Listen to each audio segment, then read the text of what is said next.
Okay, let's see to get this going. Okay, so there's like a spring festival going on here in Korea right now, and they're like K-pop bands playing tonight. There's nothing going on right now, but there is like music behind me. It's like I'm in the middle of Lollapalooza, but on campus. So hopefully you guys can't hear that. If you can, I apologize, but we can just kind of hopefully ignore it, and I'll try to talk loud enough so you can hear me. Today is the very last lecture of this program, and we're going to talk a lot about what you guys are being expected to do in your presentations, which is going to be important because we want to make sure we finish out strong. And we're also going to have some people there from the U.S. Embassy and the U.S. State Department listening to your guys' proposals, and so we want them to be really good. And we want you to kind of really show off what you've done and get people excited about your ideas. And so there's a way that we can go about doing that. So today we're going to spend today talking about how we kind of approach that. The basic notion is something called data storytelling, right? That's the topic for today. And this is all about presenting information, right? So scientists, I always like to say, are modern day storytellers. It's part of the craft. It really is. We tell stories around data, whereas other people tell stories around beliefs or myths or other types of things. But data scientists are really modern day storytellers. We look into the data, we try to understand the story that it has, and then we take that story and we bring it to other people. So hopefully they can use that information to make better decisions, right? It's part of the craft. And the people I know who make, $300,000, $400,000 a year in Silicon Valley as data scientists are really, really good at doing this. They're really good at taking an analysis and turning it into a compelling story that really gets people excited and gets people motivated and persuaded to adopt it and utilize it. So it's a really, really important thing, and it's something we can all improve at as well, right? It's a skill like any other. It's just like playing the piano or playing the guitar or practicing various skills or math or machine learning. The more you do it, the better you get at it, right? When I was younger, I would get up in front of people and I would be nervous, and sometimes it was hard. But the more I've done it, the easier it's gotten, to the point where I can get up like I've done before and given like a TED talk in front of 3,000 people. The more you do it, the better you get. It's just like any other skill. And so this is something that as data scientists, as young data scientists, it's something you want to improve at, right? You want to make this part of your skill set and something you should work at improving. Every opportunity to get up and present is an opportunity to do it a little bit better, right? And so you should view this as not something to be nervous about, but this is an opportunity to practice another skill in your tool set that's going to help you make you successful in your career. Now, outside of that, data storytelling is really important, as I like to say, because it creates sort of common cause in social groups. One of the problems we have when we have groups of people who are working together, whether those are communities or nation states or businesses, is trying to get everybody on the same page, right? Trying to get everybody to move in the same direction so we can accomplish some goal. It's like playing on a sports team, right? If you have, a bunch of players on your football team, your soccer team, or your basketball team, or whatever it is, and all the players are trying to do something different, or they're only concerned about their own stats. They want to score as many points, as many goals as possible, and they're really not doing the things that kind of help the team win, or kind of working together to try to play defense, or do all the other things that are necessary. Then the team's not going to be successful, right? And so data storytelling is so important because it kind of creates this common cause in social groups, right?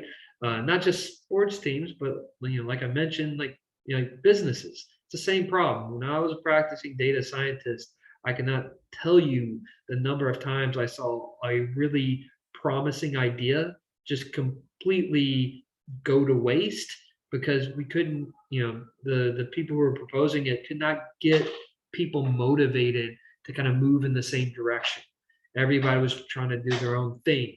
And so creating these stories and telling stories around data, this is really, really important. It's really, really important to kind of persuade people and to get people to use the solutions we make.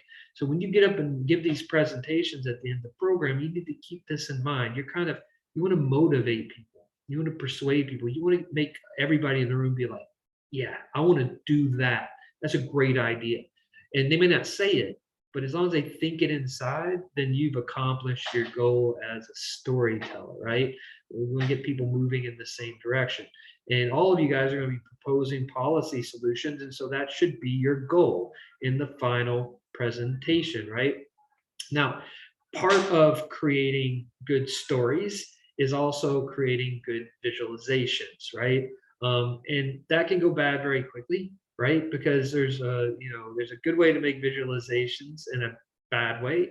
Here's an example from the coronavirus, which you guys probably all are very familiar with, but this is actually a CDC study. And if you look really closely at this graph, one thing you'll notice is that in the age groups here, they're not all equal, right? They actually have like 10-year age groups for the older people, but when you get down to the younger population, it's 20 to 45, right? It's 2.5 times greater population wise. And so these graphs make it look like young people are at just as much at risk as old people, but they're misleading, right? They tell a story that's not really true. So one thing we do want to be careful about is, as data scientists, is we don't make stories up. We don't tell the story we want to tell. Instead, we let the data tell the story it has to tell, right? Because it's really easy to let your own bias creep in, and sometimes people do this stuff on purpose. So we want to make sure that we're very careful about the kind of stories we tell, and that they're actually grounded in the data, right? This is another example. So sometimes it's just as simple as not paying attention, or double checking your figures, like you can see here, the graph, the percentages, the bars, bar heights, they don't make sense, right? So something to be kind of careful about, concerned about. Effective communication is all about data visualization. It's all about easy to interpret information. It's all about communicating. We want the audience to understand what we're talking about. We don't want them to have to think a ton to understand us. We want to make what we're talking about easily understandable. Everybody in the room, from the smartest computer math nerd to the person who, to the janitor, to the 15-year-old kid, everybody in the room should be able to understand on some level what we're talking about. Now, some people may have a deeper grasp and some people less, but the point is all about effective communication.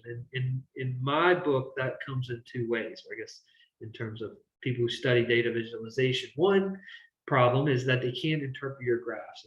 And people do this all the time. They put too much information in the picture, or they organize it in a way that you have to kind of like, wait, what does this mean? Wait, what is this? Or they don't label their axes, or they don't label stuff, or they don't clearly, state what's in the graph. Like, the audience has to actually look at it and think about it, right? So general rule is that somebody should be able to look at a graph and understand what it's about in 5 seconds, right? They may still have to look at it a little deeper to kind of understand it on a deeper level, but they can get the gist of it in 5 seconds. If they don't do that, you fail. The other one is if they end up being misled, right? So like the example I showed you, like here, right? Some misleading graph.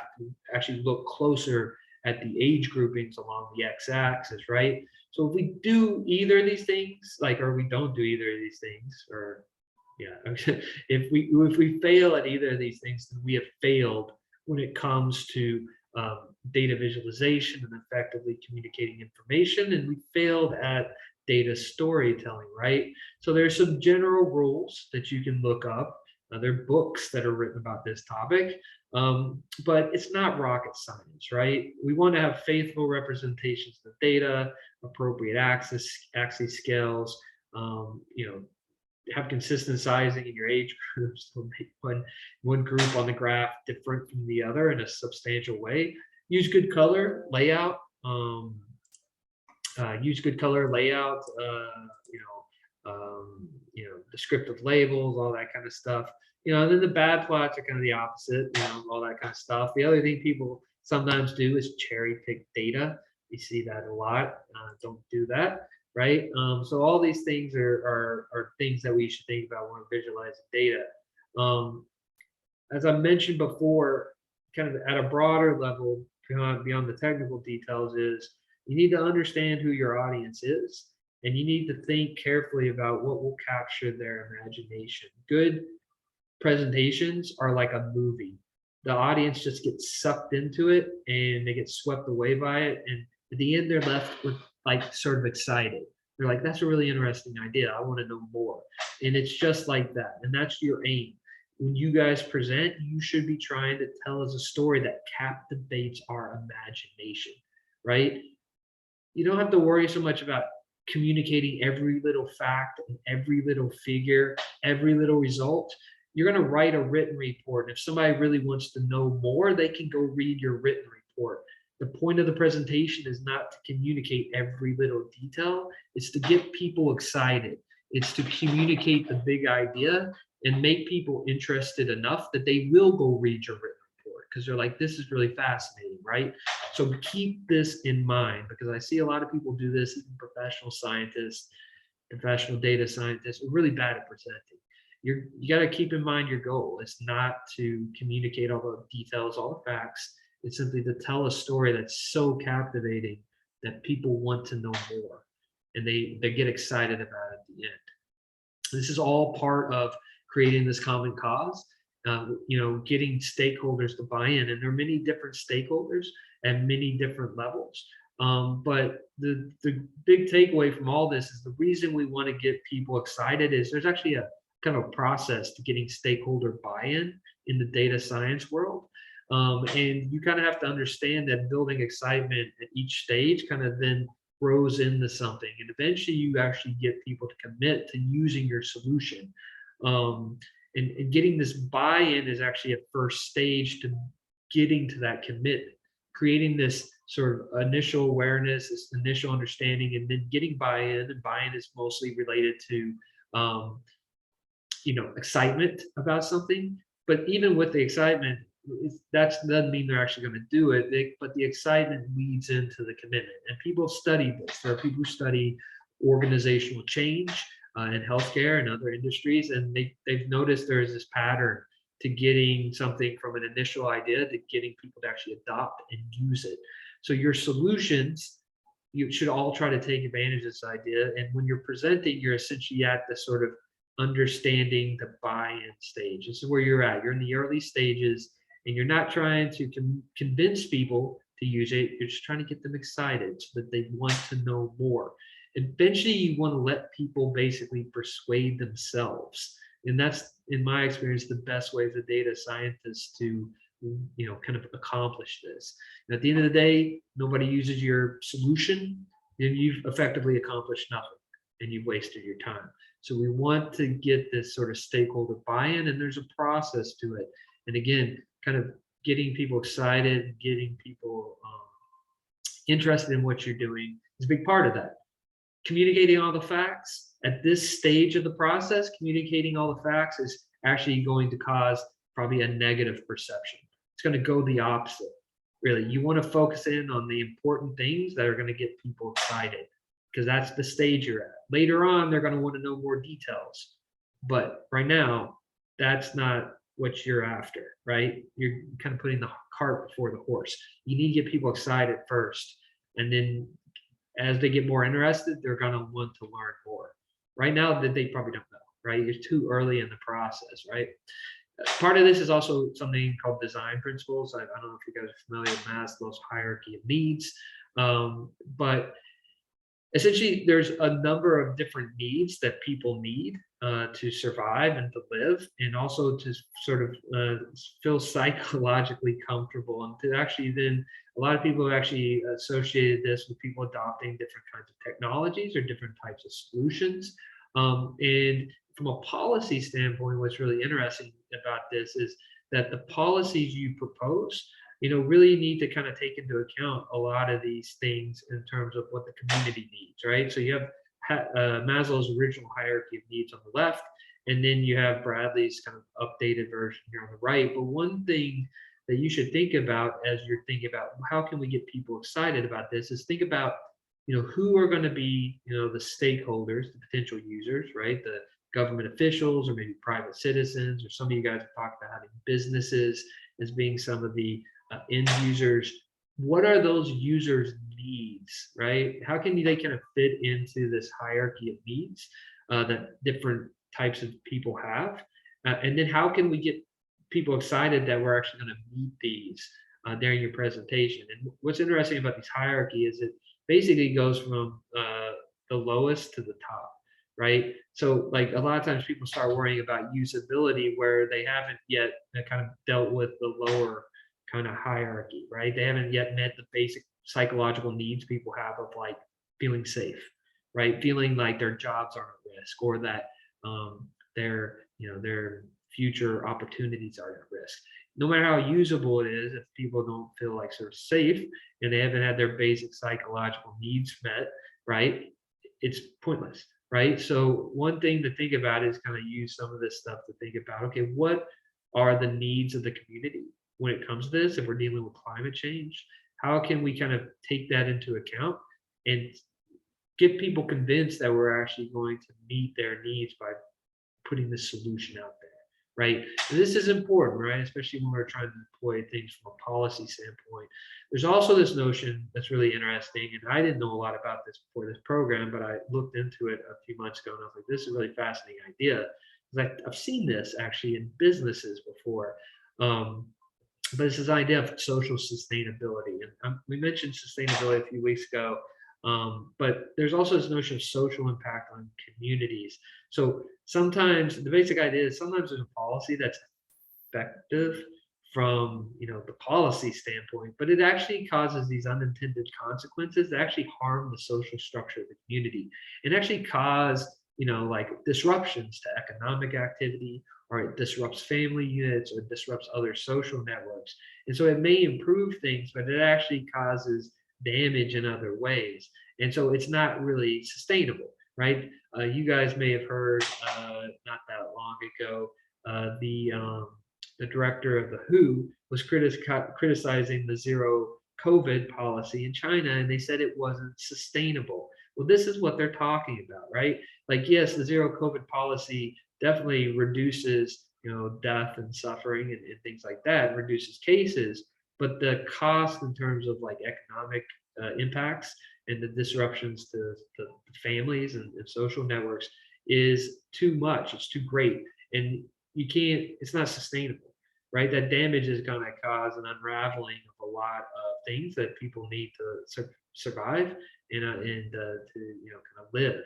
And so we have to think about the policies you guys are coming up with, and are they actually sustainable? Can we actually use them over time, or will they cause these kind of damaging side effects that will actually lead the policy to causing so much harm that it actually is more disruptive than helpful? It's really kind of a very, I would say, interesting idea. The lack of social sustainability too. What's interesting is kind of interesting if you think back about the stakeholder buy-in, because if stakeholders start to feel like we are going to undermine some important kind of ongoing sort of business process, a lot of times they'll back out, even if they've come very, very far in terms of the process. So something very important to think about the side effects and how it might be disruptive. If we suddenly implement a policy around social disinformation, right, to try to reduce it, well, that may have an impact on the way people communicate information via social media. And might that be harmful in some ways? Or might that allow governments to more tightly control information or restrict the free flow of information, right? There's always side effects, always things we didn't expect. And a lot of times people will back out when they're kind of considering adopting your proposal, right? The lack of social sustainability, what's interesting when I looked into this in literature is what's funny is a lot of times the policy be adopted by the officials, but what'll happen is the community will just ignore it, right? The government will be like, you have to wear a mask, and then a bunch of people will wear a mask, right? Because there's coronavirus, right? Because the messaging is not there, or people have, people feel like the government is trading things that are important to them, like their economic viability. Like they're like, hey, I'm a delivery driver. If I can't go to work, I can't feed my family. And the government's, kind of like, well, yeah, but there's this other thing. A lot of times what happens, people just ignore it, right? And then you end up with policies that are wildly ineffective. And that's actually what I would argue happened a lot with coronavirus. It was a failure of public messaging in a way that actually got people to buy into the policy. There was a policy. I mean, there was a policy you had to wear a mask and you had to do this, you had to do that in a lot of Western countries, but a lot of times it wasn't followed. So it wasn't necessarily a policy failure. It was just that people, there wasn't enough. They didn't message it in the right way. They didn't tell the story in the right way to get people to buy into what they were doing, and then people, didn't follow it. They didn't follow what the policy was supposed to be. So the policy ended up being a lot of times ineffective. And I even saw this happen in Korea sometimes, where the government would say one thing, and then the way it was communicated, the message was very confusing, and then people wouldn't really follow it. And then and then there would be outbreaks and stuff like that. So coronavirus is something you guys are probably very clearly know about. So for the final presentation, I also got an email to remind you all of this, but we are going to do PechaKucha presentations. All of your presentations need to be timed to do this. These PechaKucha presentations are commonly done at start of events. So basically you have 20 slides. Every slide has to be timed to 20 seconds. So you have 6 minutes and 40 seconds for your presentation. At least 2 group members should talk. I think it would be awesome if all 4 group members talked, but you don't have to. At least 2 group members talking is okay. But if all 4 could talk, I think that would be even cooler and even more impressive for the State Department. But at least 2, so 1 Korean, 1 American, at least at a minimum. Okay. Like I said, these PechaKucha presentations, they're very focused. You don't have time to blather. You can't sit there and talk for 3 minutes about each slide. Every slide needs to be timed, and I'll show you how to do this in a second. And it needs to advance automatically. And you can do that using the transitions tab in your PowerPoint. And you basically set it to 20 seconds, right?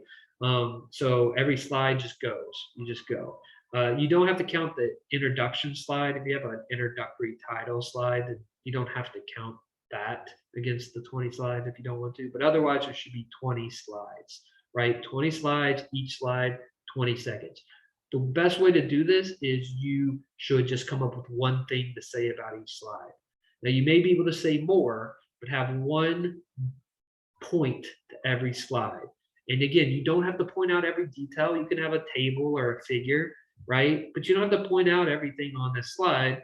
Just what's the main point? Why is this figure here? What is it you want to communicate, right? What's the story that this is? And your PowerPoint slides should really just be the background. It's kind of to your movie that you're presenting, right? I'd also recommend you practice before you do this. As a group, get together for like an hour or 30 minutes, or however long you have, and just go through it a couple times and practice. And it's going to make it much smoother, right? So 20 slides, 20 seconds, right? And let me show you how to do this so you can, let me show you how to do this so you can kind of see what this looks like. I'll go back in. So when you are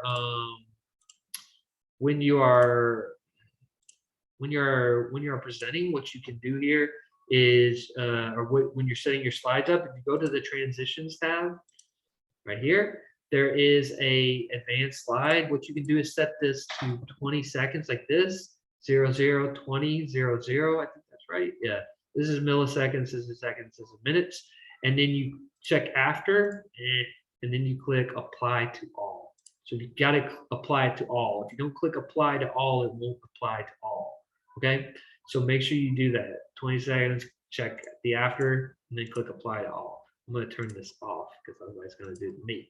So make sure you practice. Make sure you set your slides up like this using the transitions tab, right? 20 slides, 20 seconds. That's the rule. These two people, one Korean, one American, one US student speaks, right? If all four of you could speak, it'd be even cooler, right? And make sure you practice. Like I said, these are very popular at start of events, and it's good. This will help get you focused. You know, one of the problems people have when they present, they try to talk about too much stuff, say too much, right? Again, your goal is not to communicate all the facts. It's to get people excited by the end of your presentation about what you're talking about, right? You want to captivate their imaginations, right? That is your main goal. Captivate people's imaginations, right? That's what you want to do. What's going to get them excited? Make it like a TED Talk, right? Like my presentations. You'll notice my presentations, a lot of times there's a picture and like 2 words, right? And then I just talk about what it's about. So you can do the same thing, right? So make sure you practice, right? But over the next couple of weeks, as you're finishing up your analysis, you need to start turning that into a story that's going to captivate our attention, and then start putting your presentation together. Okay, so this is what I want you to do. If you have questions, email me. I will email you guys later about the Pecha Kucha rules, but you need to make sure you follow this. Okay, very, very important. Otherwise, I'm going to give you a bad grade. But again, and also I'll cut you off. I'm going to time you, and if it goes past 6 minutes 40 seconds, I'll just cut you off in the middle of it. So make sure that you're doing the 20 slides, 20 seconds. Maybe not right at 6:40, but 7 minutes or something. I'll be like, okay, finish, right? So make sure you do this. We don't want to bore people. And I've done it before. I do it in a lot of my classes. It's a lot of fun. It's really exciting. It's like boom, boom, boom, boom, boom. Okay, so these are the rules. I hope you guys are excited about it, and good luck with all of this. And I think hopefully it'll go pretty well. So I will talk to you guys soon, and I hope you have a nice week. Okay.